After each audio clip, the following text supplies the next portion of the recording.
cerita kita sudah sampai ke kisah Nabi Zulkifli alaihissalam. Nabi Zulkifli hidup pada masa kekuasaan Raja Ilyasa. Raja Ilyasa ini adalah seorang raja sekaligus nabi yang memerintah secara arif bijaksana. Rakyatnya pun hidup rukun dan sejahtera. Oleh karena Raja Ilyasa tidak memiliki keturunan, maka ia mengadakan sebuah sayembara untuk mencari penerus dirinya.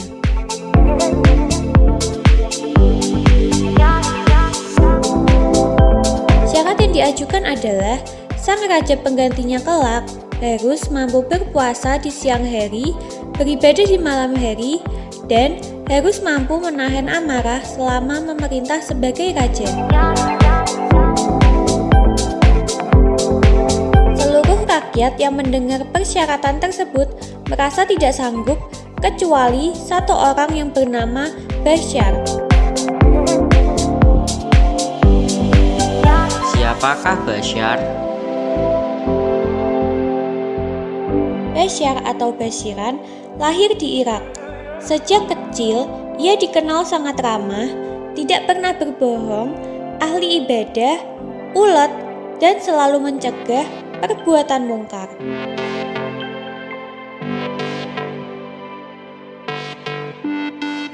Selain itu, pendiriannya tidak mudah goyah, tingkah lakunya mencerminkan kebaikan dan kebenaran, serta semua janji yang ia ucapkan senantiasa ditepati, sehingga semua orang sangat senang saat bergaul dengannya. Berkat kemuliaan sifatnya inilah, maka ia mampu memenangkan sayembara yang diadakan oleh Raja Ilyasa.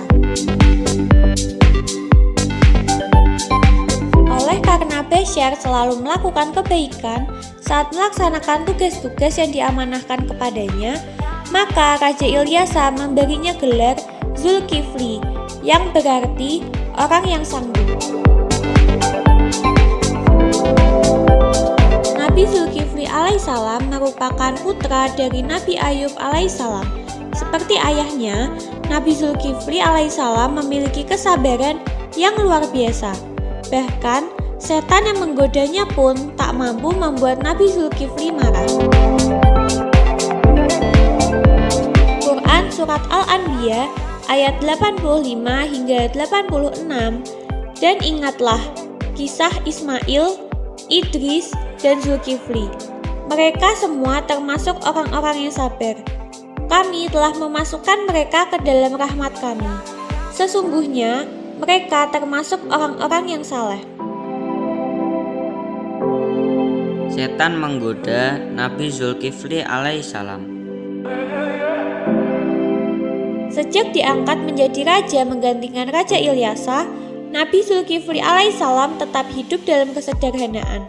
Sesuai janjinya, maka Nabi Zulkifli alaihissalam berpuasa di siang hari dan beribadah di malam hari.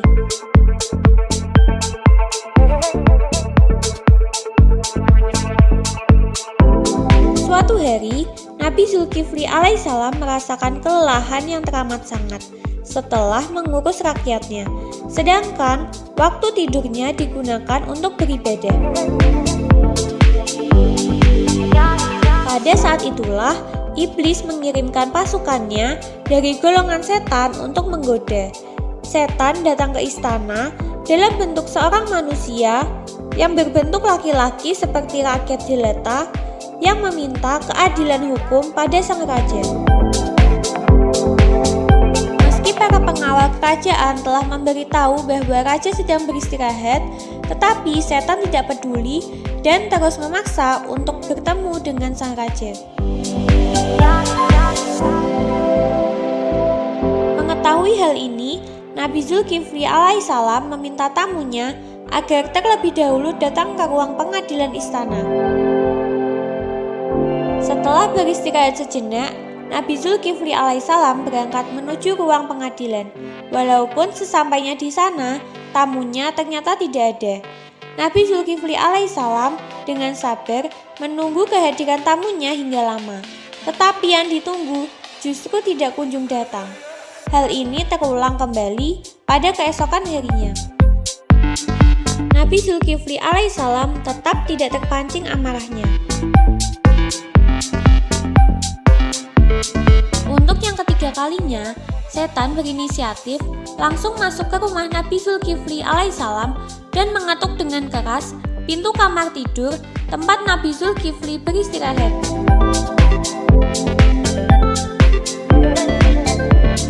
Setan yakin bahwa kali ini ia akan berhasil membuat sang raja marah besar kepadanya dan juga kepada para pengawal yang membiarkan orang luar masuk ke rumah sang raja tanpa permisi dan mengganggu istirahatnya.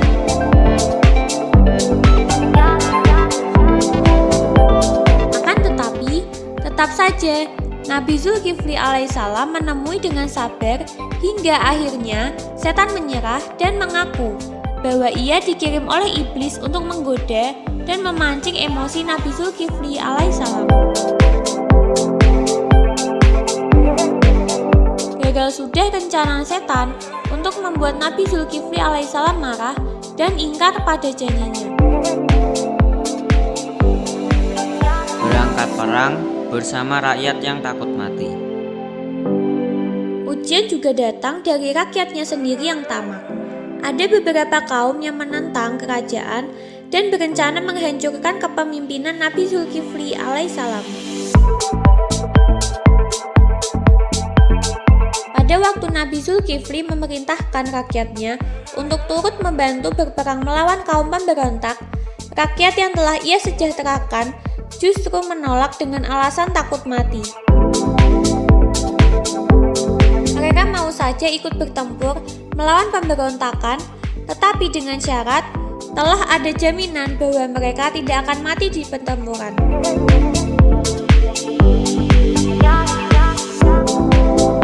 Di saat yang genting, akhirnya Nabi Zulkifli alaihissalam berdoa kepada Allah SWT memohon agar kaumnya diselamatkan pada saat peperangan berlangsung. Doa ini dikabulkan oleh Allah SWT sehingga seluruh rombongan pasukan Nabi Zulkifli alaihissalam berhasil memenangkan pertempuran dan kembali ke rumah mereka masing-masing dengan kondisi selamat.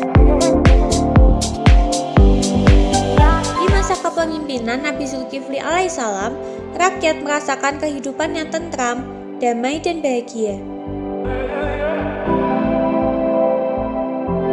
Peninggalan Nabi Zulkifli alaihissalam.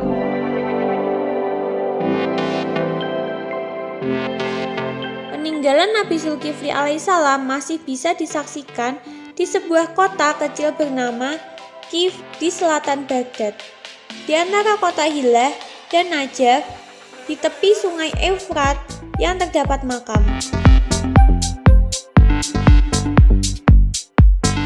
Makam tersebut diyakini oleh para penduduk di sekitarnya bahwa makam tersebut adalah makam Nabi Zulkifli alaihissalam. Wallahu a'lam bishawab. Demikianlah sekelumit kisah dari Nabi Zulkifli alaihissalam. Sampai jumpa pada kisah Nabi selanjutnya ya. Dadah.